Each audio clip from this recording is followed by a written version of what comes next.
amigos del espíritu, exploradores de las profundidades del alma, sean bienvenidos a este viaje por los recovecos de la mente de Carl Gustav Jung, un titán del pensamiento del siglo XX. En esos ensayos, verdaderos faros de la cultura de entreguerras, Jung no solo rinde tributo a figuras que marcaron su propia trayectoria, sino que con la destreza de un cirujano del alma disecciona las complejas relaciones entre el espíritu humano, el arte y la ciencia. Aquí no buscaremos un recuento exhaustivo, sino la trama central que une estas meditaciones o el incansable esfuerzo por desentrañar el misterio de lo inconsciente y su impacto en la creación de sentido individual y colectivo. Nuestro recorrido inicia con una figura fascinante a caballo entre dos épocas para Paracelso. Jung nos lo presenta como un hombre de una dualidad intrigante espíritu medieval, pero sorprendentemente libre. Nacido en 1493 en los imponentes paisajes de los Alpes, su carácter combativo, tozudo e independiente según Jung, fue forjado tanto por su destino natal como por la influencia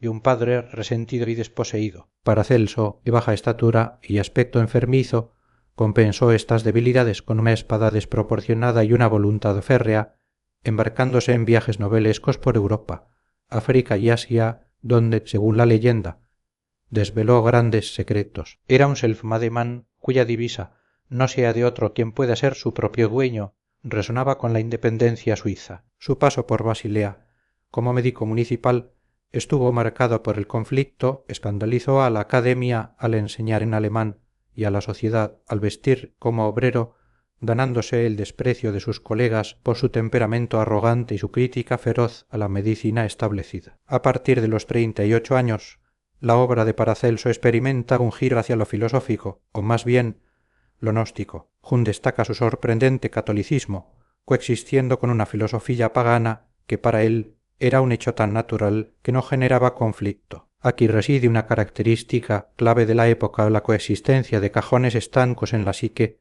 donde intelecto y fe no chocaban. Paracelso fue influenciado por el neoplatonismo de Marsilio, Ficino y el espíritu revolucionario de su tiempo, anticipando el derrocamiento de la autoridad eclesiástica. Para Jung, Paracelso es parte de una estirpe de pensadores bárbaros de gran fuerza originaria y cara, Agripa, Pome, que se rebelaron contra la tradición con un lenguaje poderoso y peculiar. Su principio cosmogónico supremo era el heliaster, o materia cósmica, una visión materialista que, sin embargo, animaba al mundo. El anima mundi emanaba de esta materia como un mysterium magnum que lo contenía todo en forma de arquetipos. Esta idea de correspondencia entre el limbus major mundo y el limbus minor hombre o microcosmos es fundamental. Para Paracelso, el mundo y el hombre eran agregados materiales vivificados, una visión animista materialista que, según Jung, anticipaba la ciencia del siglo XIX, pero sin la muerte espiritual del mecanicismo. Como médico, Paracelso concibió las enfermedades como entia, partículas vivificadas,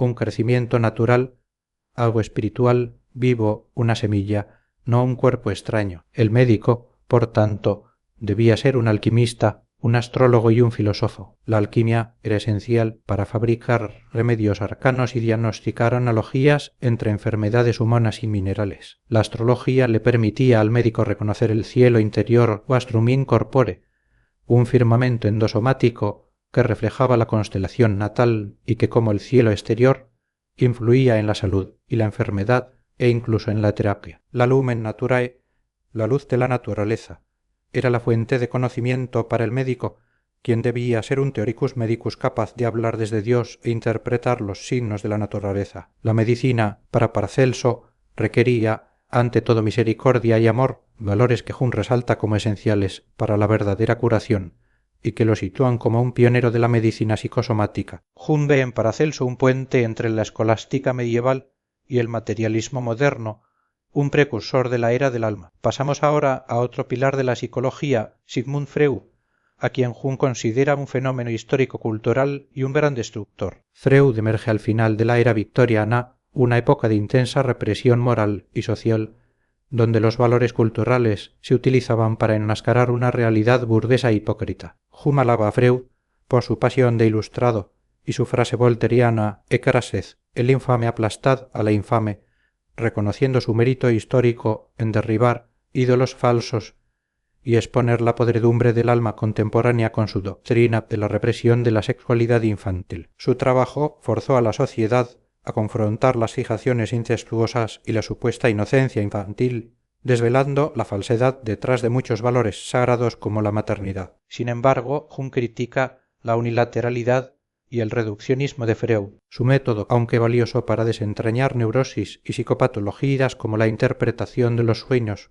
se convierte en un corrosivo cuando se aplica a toda la cultura y a las expresiones vitales naturales. Para Freud, todo se reduce a nada más que represiones sexuales, una perspectiva esencialmente negativa y fatalmente pesimista que no ofrece una apertura a las fuerzas curativas del inconsciente. La sublimación, según Jung, es un pío desideratum para aliviar conflictos de conciencia, pero no una solución real, ya que no recupera la energía perdida. Freud, como poseído por su descubrimiento, redujo los espíritus demoníacos a meras fórmulas psicológicas, creyendo que la neurosis sería imposible si se desenmascaraban todos los símbolos. Para Jung, esta actitud ilustrada, aunque necesaria en su momento, revela la escasa capacidad de reflexión filosófica de Freud y su ceguera ante la dimensión simbólica y trascendente del alma. La muerte de Freud en 1939 lleva a Jung a escribir una necrología que, aunque destaca la valentía científica de Freud al introducir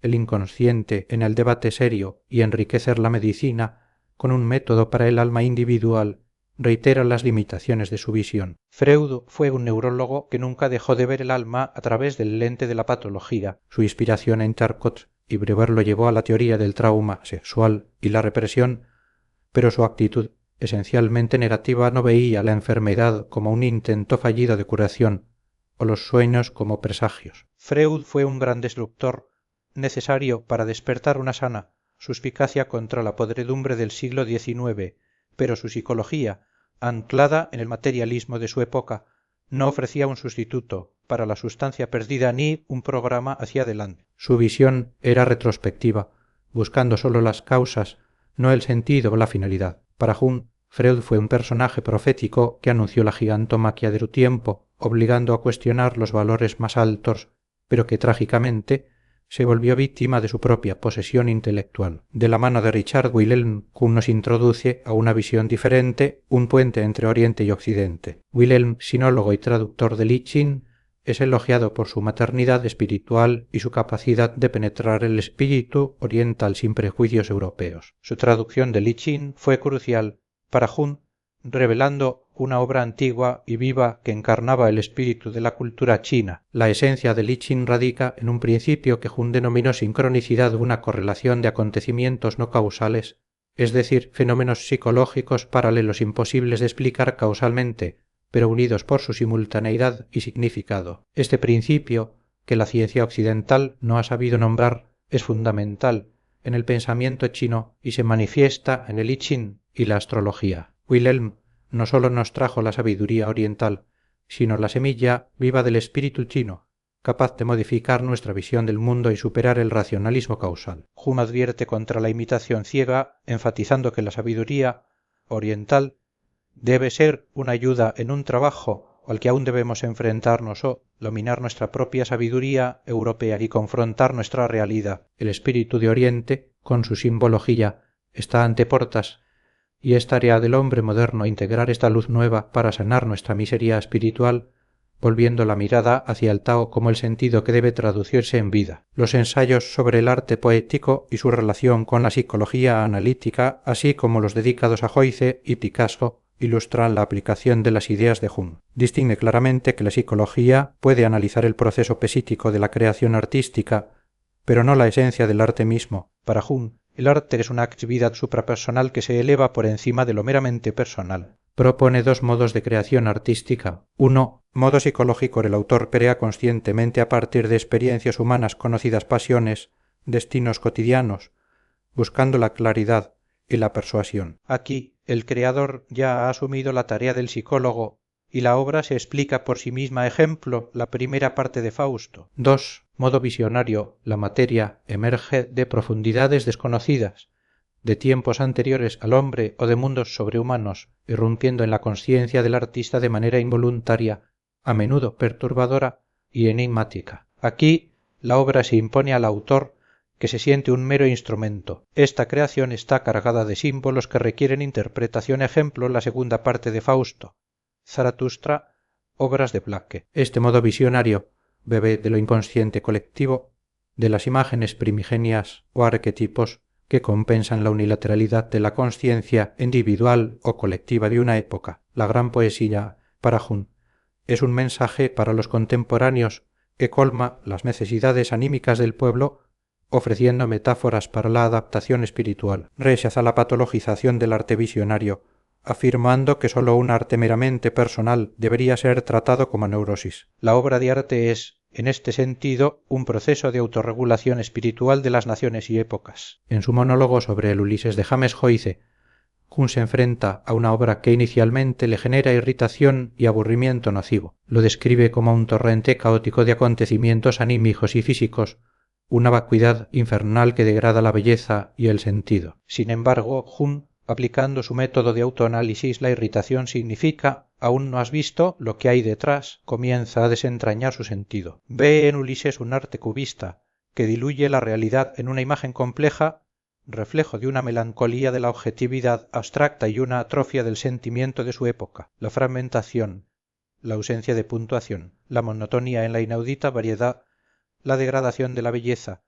Todo ello es para Jung una destrucción creadora, un golpe sacrílego retrospectivo contra el sentimentalismo y las falsas ilusiones del siglo XIX. La obra de Joyce, como la de Freud, es una purga drástica para una sociedad aún atrapada en una edad media sentimental. El objetivo de Ulises, según Jung, es el desasimiento de la consciencia, una despersonalización para alcanzar el sí mismo, una conciencia liberada de los objetos, el amor, el odio, los prejuicios. Los personajes de Joyce, aunque increíblemente reales, carecen de un yo auténtico, son soñados por un invisible Odiseo, que es el sí mismo superior del propio Joyce. La obra culmina en el monólogo final de Molly Bloom, que a pesar de las disonancias previas, resuena con un acorde final armonioso, una transfiguración en hombre-dios. Ulises es el dios creador en Joyce, un demiurgo que se libera de la implicación mundana y contempla la vida con una conciencia desapegada,